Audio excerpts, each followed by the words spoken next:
Broadcasting from the business capital of the world, this is the Podcast Business News Network. So excited to have our next guest joining us today, Debra Viniar. Excited to talk more about Clutter Fix and what she does. I know she can help me and so many other people out there based out of Long Island. Excited to have her here. Clutter Fix, tell us a little bit about it. Okay, I am a professional organizer, and Clutter Fix helps you find your floor. Well, hold on. I got to get the background of this because it's amazing what you do, and it can really help people like myself, single mother of two who's always busy on the go, clutter everywhere. But there's so much more to it. Let me ask, what got you into this field to learn and to want to help people organize?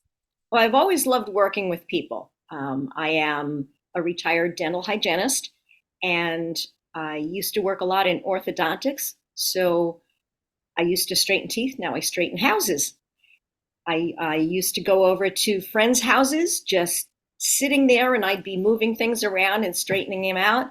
And when I decided that I have enough of dental hygiene, I was thinking of what career to move into, and this just kind of fell into place. Wow. So how many years you been doing this for? 5. Amazing. So cleaning teeth, same concept. You like things clean, right? So tell me just a little bit about yourself. Where specifically are you from? And share a little bit more of your background if you don't mind. I'm from Queens, New York. Where in Queens? Little Neck. Oh my goodness. I was just in Whitestone yesterday coming back from LaGuardia Airport, but I used to live in Whitestone many years ago. Cool. Yeah, now I live in North Massapequa, Long Island. Beautiful. Also a single mother of 2, just like you. Oh, how old are your kids? Do you mind me asking? They're grown. They're grown. They're in their 30s, Okay. and I have 2 grandchildren. Mm-hmm. Oh my goodness. All right. They keep me running. So grandma definitely helps with organizing and fixing, I'm sure with that. I want to hear more about this. Okay, because you mentioned you have a lot of empathy and patience, which is something that not everybody has, and you're non-judgmental. Share that aspect of it because to go into someone's home to help someone, it's embarrassing. You know, I feel like a hoarder at times with the piles. I'll tell you about my situation later, but it's how do you let someone see that without feeling inadequate, you know? Well, I just explained to them that my job here is not to make you feel bad about yourself and feel guilty. My job is to make you happy, to help you straighten things up so that you feel good coming home. Simple as that. I mean, I know how it feels. Yeah. I know how it feels to have kids come in, have everything all over the place, being a working mom and me not having time to put everything away and stuff like that. So I know exactly how it feels. But over the years, I've also learned the tricks and the tips to trying to keep it organized. It doesn't always work 100% of the time, but I can make a dent. Perfect. Oh my goodness. Well, let's talk about the areas of organizing. Let's talk some of your services because there's a lot. You got decluttering, organizing, reorganizing. Where did you want to start?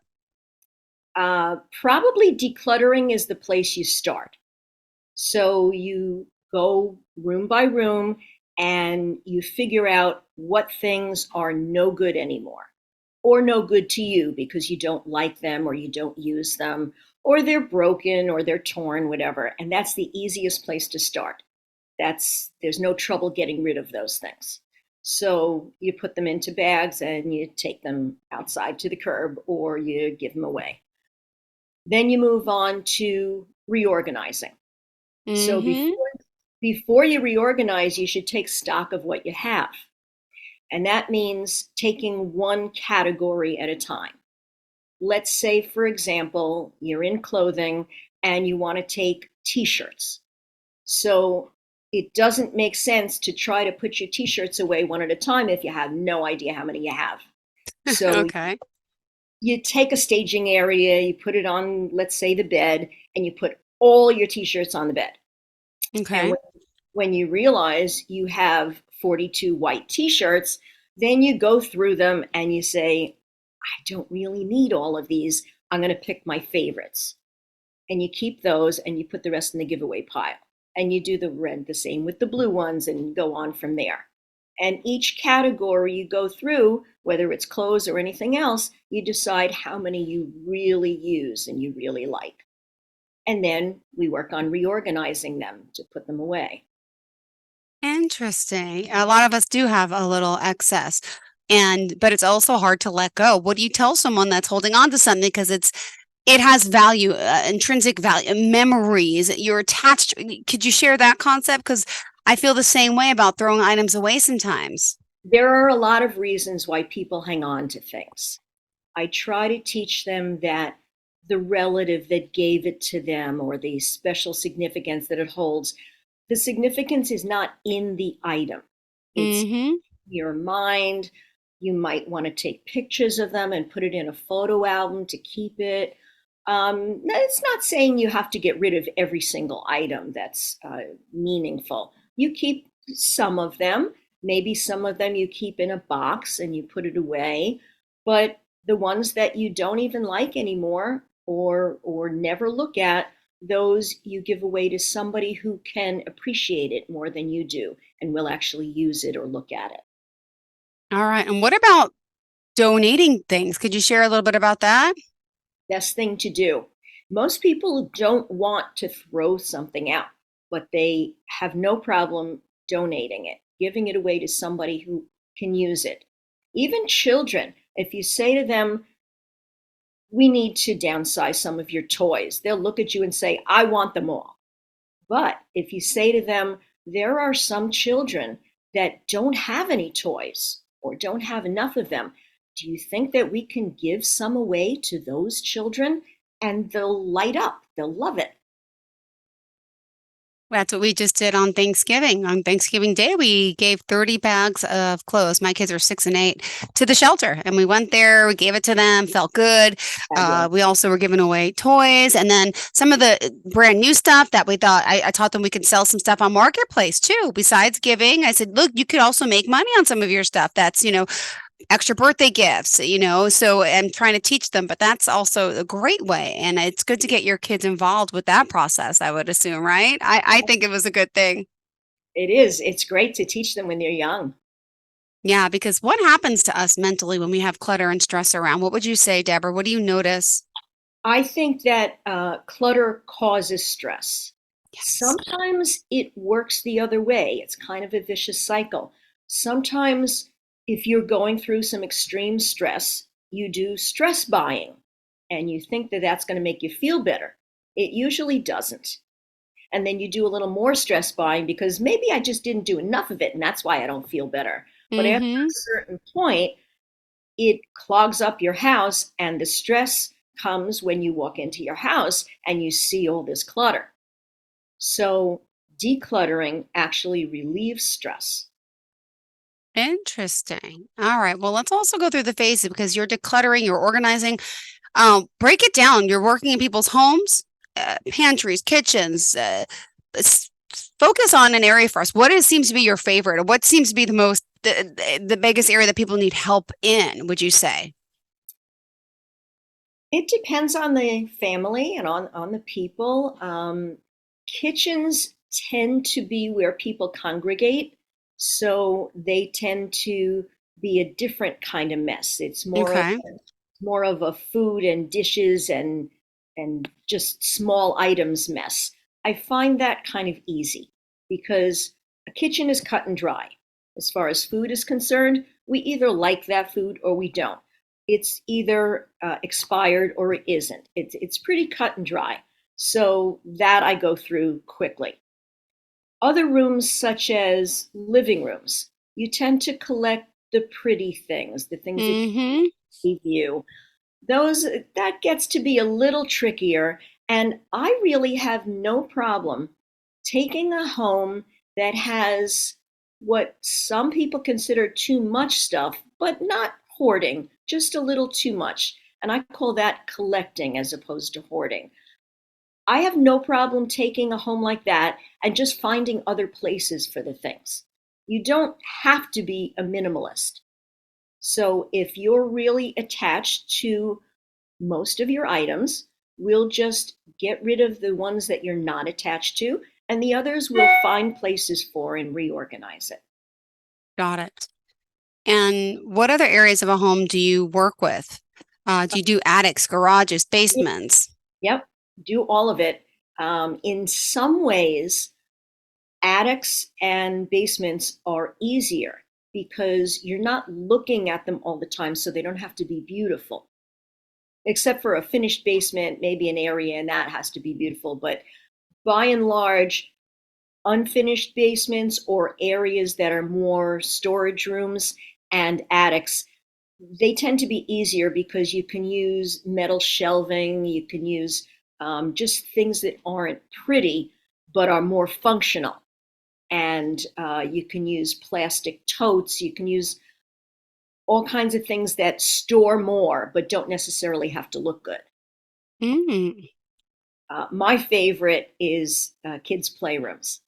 I love Ah, organizing kids' playrooms because you can color code everything, you can make it bright and cheery, and they have lots of different types of toys. For instance, mm-hmm. Lego blocks might be different than other kinds of building toys, might be different than books, things like that.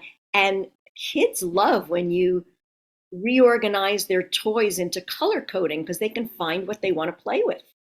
Yeah. Wow, that's funny. I don't even have, okay, my dining room is my playroom. Do you And find that a lot? Yeah, right? I mean, I feel like the dining room has gone the wayside. I mean, I don't know. I moved in the house and like, where are you going to put the toys? So that I don't have a dining room anymore. right, and Do that does happen much more often than especially when the kids are younger, I would assume, right? yes, yes. And when they're older, they kind of keep things in their bedrooms, but when they're younger, toys are everywhere. And I have no problem taking a piece of a room and making a little, I don't know what you call it, but it's a little children's shelving unit that has little colored buckets in it. And the kids can put all their toys in there. And they like to rearrange them. They like to keep them in those color coded bins because it's fun and they can find what they want. And books also. It's no fun to see a great big messy pile of books because you can't find anything. But Mm-hmm. but when you have bookshelves and everything is put in the same direction, then the kids can just look through it and find everything that they want. Mm-hmm.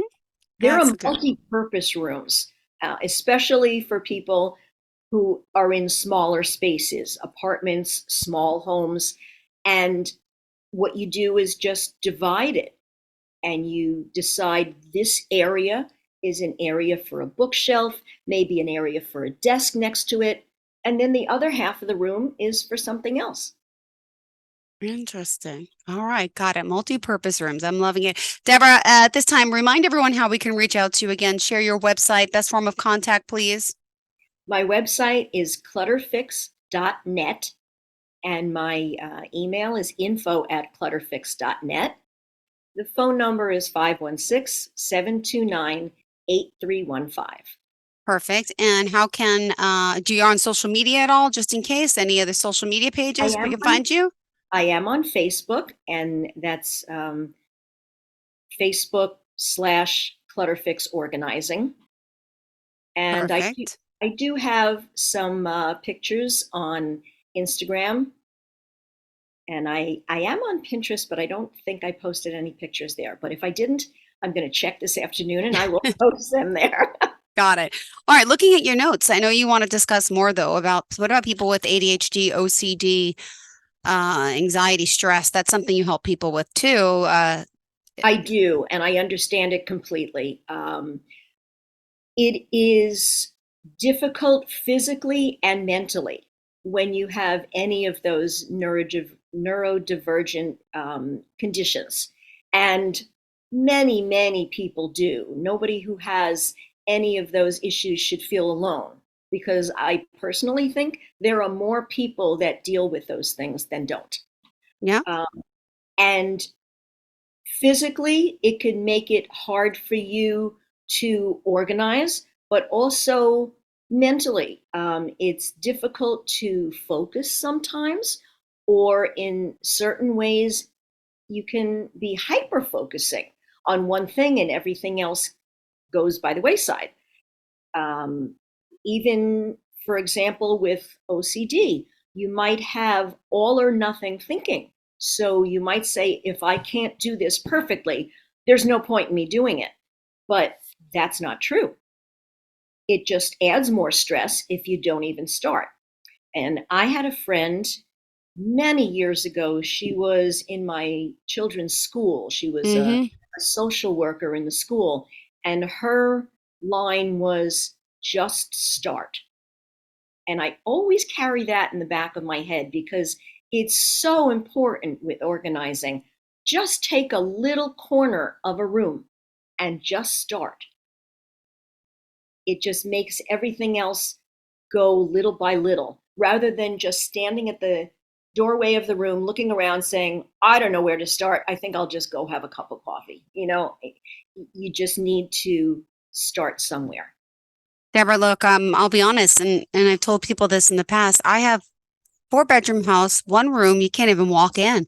The spare room is full of bins of my kids' work from kindergarten, first, second grade, clothes. You can't even walk in there without hurting your feet. It's a shame. You can't. It's embarrassing. And it's like, okay, oh, my sister wants to sleep over. I said, you got to sleep on the couch. There's no extra room. Then there's the mail pile and the trail that goes up the steps into my bedroom, which is just overwhelmed. I can never get it together. And then I try starting and then I never go back to it. And, I'm not making excuses, but it is a time issue. It's someone that lives alone. There's no every other weekends, Yep. kids full time, then home from school, then it's dinner, then it's sports, there's no mom time, let alone that's why I'm single. There's no time. It's like, how do you make the time? I mean, am I gonna have to get up earlier than my kids, stay up later? I think that's probably the only way for someone who's challenged. Or is it deeper than that? Am I dealing with psychological issues? Probably You that just too. described about 99% of my clients. Wow. Uh, it is perfectly normal to get into that position and to feel this way. I, Wow. a professional organizer, has taken courses, has experience, knows how to tackle this. I would walk into your house and I would go, okay, cool. I can do this. I know how to do that. And I'll tackle that next. And we can work together and we can do this. I would make you the happiest person in the world by the time I'm done because you would see that this is not insurmountable. This is not something that has to go on every day. It can get better. Sometimes it'll get worse. Then it'll get better again because you'll know how to tackle it. And I Mm. have plenty of clients that it stays great for about a year. And then they call me back and they say, it's happening again. And I go, okay, no problem. When are you free? And we come up with another date. And I go back. And by the time I'm done, they're like, this is great. My, Okay. my motto is I turn overwhelm into calm. Okay. Wow. Well, what else do you want to share? We still got 5 minutes left on the show. Okay. I want to share with other people starting a business that I went through imposter syndrome. I went through it with this business and I went through it with my songwriting. I'm a singer songwriter. Every time I either got up on stage or I went into someone's house to reorganize, I had the feeling that other people could do this better. I know lots of people go through it, and I guess because of all the years that society was more of a patriarchal society, I think women tend to go through this more than other people, more than men.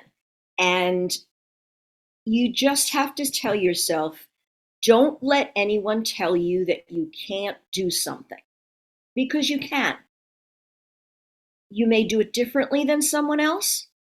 Even if someone else does it better than you, it doesn't matter. It doesn't mean you can't do it. And I just want people to know that they can try. Trying is 90% of it. Just like my friend once said, just start. If you decide Mm-hmm. you don't like it, don't continue, try something else. But don't let anyone tell you you can't do it. Mm, beautifully said. And share some of your happy client experiences with us. Do you mind telling us some of the stories? I know you got great before and afters there, and some of your work on Instagram. But Deborah, for those, it's always good to hear.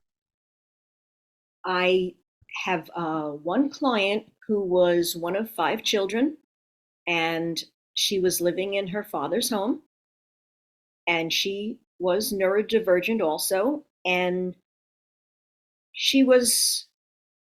her brother considered her a hoarder, and he called me, and he said, I want to help her. I want to help my father also because he lives in the house. Could you please come and help? And when I came over there, she had locked her area of the house and didn't want anyone to see. And then she explained to me that it wasn't that she didn't want help, it was that she was embarrassed. Mm-hmm. Right away, I said to her, my job here is not to embarrass you. It's not to make you feel bad. My job is to help you and to make you happy. And immediately you could see her face light up. And she went in the house and unlocked it and offered to help. So I showed her what to do. And we got a team of people in and we just went through the place. By the time that I left, they were still working. And they said they were going to continue working until it was done. But it was about 3/4 done when I left. Yeah. It was just great to see her face. Wow. Oh my goodness, that makes the world of a difference, right? It does. It makes me feel so good. Oh, and what about, do you also help with moving services as well? I do. I have people I work with. One of them is a clean out service, like they haul junk away, and they also do deep cleaning when I'm done reorganizing. I also deal with companies that do moving. Anything you need, I'll try and arrange it. Perfect. And how would you, want to leave off for your listeners today? Do you offer initial conversation? I do. I offer a consultation before we start. If you're more than a half hour from me, I will charge you a small fee for a consultation. If you're local, then it's free of charge. Okay. Perfect. Well, thank you. Remind us again how we can reach you. 516-729-8315, or you can email me at info@clutterfix.net. And if you want to take a look at my website, it's clutterfix.net. Perfect. Thank you so much. Pleasure to have you here. Excited to talk to you about this and to help so many people. And do you do Suffolk, Nassau County, Queens? I mean, what is your area of focus? And do you do any virtual work? I do. You can give me a call and we can work over Zoom on the phone or over FaceTime. Perfect. All right. Thanks so much. Pleasure to have you here. Looking forward to the next time we get to connect. Thank you so much for today. Thank you for having me. Thank you so much. And to all of our listeners, stay tuned. We'll be right back with more. Don't go anywhere. Are you looking for even more of the podcasts and hosts that you love? The Podcast Business News Network is proud to announce that you now have even more ways to listen live. Check out the MyTuner Radio, online radio box, and Simple Radio apps on iOS and Android, or find us online. Search for Business News Network on mytuner-radio.com, or search Podcast Business News Network on streama.com and onlineradiobox.com/US. Take your podcast on the go and don't miss a minute of the action.